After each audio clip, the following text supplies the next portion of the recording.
السلام علیکم ورحمۃ اللہ وبرکاتہ۔ میرے معزز محترم سامعین کرام، امید کرتے ہیں کہ آپ لوگ اللہ کے فضل و کرم سے بالکل عافیت سے ہوں گے۔ آج کے اس مجلس میں ہم آپ کو بتا رہے ہیں جمعۃ المبارک کے دن کا عمل۔ ربیع الاول کے مہینے میں جمعۃ المبارک کے دن کا عمل، اور یہ عمل ہے لا علاج بیماریوں سے شفا حاصل کرنے کے لیے۔ یہ بات یاد رکھیں کہ بہت ساری ایسی امراض ہوتی ہیں کہ جو لا علاج ہو چکی ہوتی ہیں، ان کا علاج ممکن ہی نہیں ہوتا۔ ماہر اطباء، ماہر ڈاکٹر حضرات یہ کہہ دیتے ہیں، ان کی رپورٹس دیکھ کر، ان کی کیفیت و حالت دیکھ کر کہ بھئی یہ لا علاج ہو چکا ہے، اس کا علاج سوائے موت کے اور کچھ بھی نہیں۔ اس کو گھر میں لے جاؤ، ان سے دعائیں وغیرہ کرواؤ تو اللہ نے چاہا تو ٹھیک ہو جائیں گے، نہیں تو موت تو آنی ہے، اللہ کے حوالے ہو جائیں گے۔ تو جب لا علاج امراض کا آپ شکار ہو جائیں تو آپ مایوس نہ ہوں۔ اللہ قرآن پاک میں ارشاد فرماتے ہیں، لا تقنطوا من رحمت اللہ کی رحمت سے مایوس نہیں ہونا چاہیے۔ جب آپ اللہ کی رحمت سے مایوس نہیں ہوتے، اللہ کی ذات عالی سے مانگتے رہتے ہیں، دعائیں مانگتے ہیں، اللہ کی ذات عالی سے مناجات کرتے ہیں، اس کے سامنے گڑ گڑاتے ہیں، تو میرا اللہ ضرور آپ کی دستگیری فرماتا ہے، ضرور آپ کی رہنمائی فرماتا ہے، ضرور مشکلوں سے نکلنے کے لیے آپ کے راستے بنا دیتا ہے۔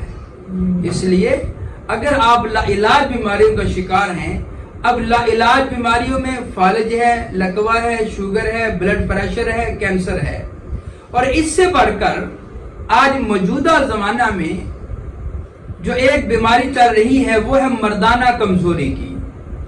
شادی شدہ افراد ہوں یا غیر شادی شدہ افراد ہوں، خصوصی طور پر نوجوانوں میں یہ مرض عام ہو چکا ہے کہ شادی سے کتراتے ہیں، اور اگر شادی ہو جائے تو اپنے لائف پارٹنر کو مطمئن نہیں کر سکتے، اس کو سکون مہیا نہیں کر سکتے، اس کو فرحت نہیں بخش سکتے۔ یہ بات یاد رکھیں، دو حق ہیں، ایک ہے حقوق اللہ، ایک ہے حقوق العباد۔ حقوق اللہ میں نماز، روزہ، حج، زکوٰۃ یہ چیزیں آتی ہیں، ان کا تعلق ہے اللہ کی ذات عالی کے ساتھ۔ حقوق العباد کے ساتھ یہ ہے کسی کا مال کھا لیا، کسی کا حق کھا لیا، کسی کو تھپڑ مار دیا، کسی کو آپ نے کوئی دکھ تکلیف دے دیا، ان کا تعلق حقوق العباد کے ساتھ ہے، یہ اللہ معاف نہیں کر سکتا۔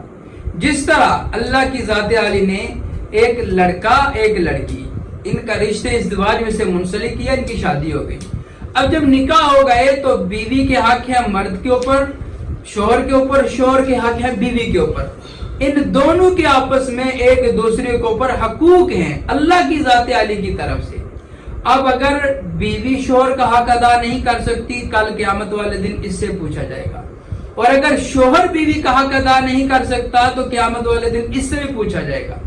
اب معاف کرنے کا حق بیوی کو ہوگا یا شوہر کو ہوگا؟ اگر شوہر نے کمی پیشی کی ہے تو بیوی معاف کرے گی تو اللہ معاف کرے گا، اور اگر بیوی نے کمی پیشی کی ہے شوہر معاف کرے گا تو اللہ معاف کرے گا، وگرنہ اگر یہ دونوں نہ چاہیں تو اللہ معاف نہیں کر سکتا۔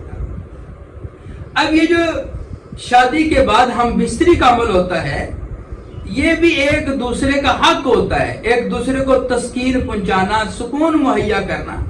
اگر بیوی نہیں کر پاتی، اس کا حق ادا نہیں کر سکتی تو بیوی سے پوچھا جائے گا، اگر شوہر حق ادا نہیں کر سکتا تو شوہر سے پوچھا جائے گا۔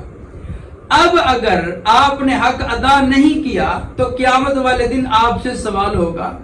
اگر بیوی معاف کرے گی تو معافی ملے گی، وگرنہ نہیں۔ آج ہمارے یہاں ہوتا یہ ہے کہ بہت سارے ایسے نوجوان ہیں جو بیوی کا حق ادا نہیں کر سکتے، پہلے ہی ڈسچارج ہو جاتے ہیں تو پیسے لگانے سے وہ کتراتے ہیں۔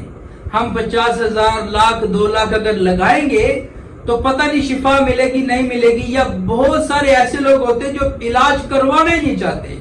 یہ بات یاد رکھیں، اللہ کی ذات عالی نے شادی کے بعد بیوی کے حق مقرر فرمائے ہیں۔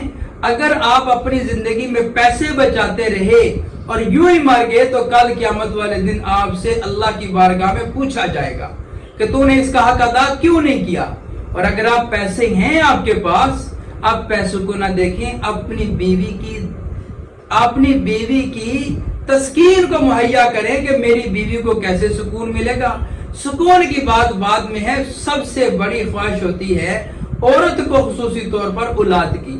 اگر آپ نامرد ہیں، آپ میں مردانہ کمزوری ہے، آپ اولاد اس کو مہیا کرنے پر بھی قادر نہیں ہیں، تو آپ اللہ کے مجرم ہیں اور اس کے مجرم ہیں. لہٰذا سستی نہ کیجئے، کاہلی نہ کیجئے، فوراً اپنا علاج کروائیے. انشاءاللہ العزیز میرے اللہ نے چاہا جب آپ اپنا علاج کروائیں گے آپ بالکل ٹھیک ہو جائیں گے، اپنی بیوی کو سکون بھی مہیا کریں گے اور آپ کے بچے پیدا ہونا شروع ہو جائیں گے. ہم الحمدللہ قرآنی وظائف کے ساتھ ساتھ حکمت کا کام بھی کرتے ہیں. ہمارے دعا خانے پر، ہمارے چینل پر ہمارا نمبر چل رہا ہوتا ہے. آپ نمازوں کے اوقات نکال کر ہم سے حکمت کے بارے میں پوچھ سکتے ہیں، تو آپ انشاءاللہ ہم سے رہنمائی لیں، ہم آپ کا علاج بھی کریں گے اللہ کے فضل و کرم سے، اور آپ بالکل ٹھیک ہو جائیں گے. تو میں عرض کر رہا تھا کہ علاج بیماریاں خصوصی طور پر ربیع الاول کے مہینے میں جمعۃ المبارک کے دن آپ نے عمل کرنا ہے. اب عمل یہ کرنا ہے کہ جمعۃ المبارک کا دن جب آ جائے تو صبح سے لے کر شام تک آپ کے پاس وقت ہے. آپ کو شوگر ہو چکا ہے، بلڈ پریشر ہے، کینسر ہے، فالج ہے، لکوہ ہے، کسی قسم کا ان میں سے کوئی ایسا مسئلہ ہے کہ جو آپ ٹھیک نہیں ہو رہے، بہت سارے علاج آپ نے کروا لیے. آپ نے پانی کا ایک گلاس لینا ہے، پانی کے ایک گلاس کو اپنے سامنے رکھ لینا ہے، با وضو ہو جانا ہے. وضو ضرور کرنا ہے، یہ بات یاد رکھیں، وضو سے عمل کا اثر ڈبل ہو جاتا ہے. وضو کرنا ہے، وضو کرنے کے بعد صرف اور صرف 31 بار سورہ یاسین، 23واں پارہ سورہ یاسین میں ایک آیت مبارک ہے، سلام قولا من رب الرحیم، سلام قولا من رب الرحیم. اس آیت مبارکہ کو آپ نے پڑھ کر پانی کے گلاس پہ دم کرنا ہے. پانی کے گلاس پہ دم کر کے آپ نے وہ پانی 3 سانس میں بسم اللہ الرحمن الرحیم پڑھ کر وہ پانی پی لینا ہے. یا اگر کوئی متاثرہ جگہ ہے، مثلا لکوہ ہو چکا ہے، فالج ہو چکا ہے، آپ زیتون کا تیل لے لیں، زیتون کے تیل کے اوپر بھی دم کر لیں، پانی بھی دم کر لیں اور زیتون کے تیل پر بھی دم کر کے اس کو آہستہ آہستہ رات سونے سے پہلے آپ اس کی مالش کریں، صرف اور صرف 11 دن تک. انشاءاللہ میرے اللہ نے چاہا لکوہ ہے وہ بھی ٹھیک ہو جائے گا، اور اگر فالج ہو چکا ہے اور پرانا ہو چکا ہے، انشاءاللہ اس عمل کی برکت سے اللہ نے چاہا تو وہ بھی ٹھیک ہو جائے گا.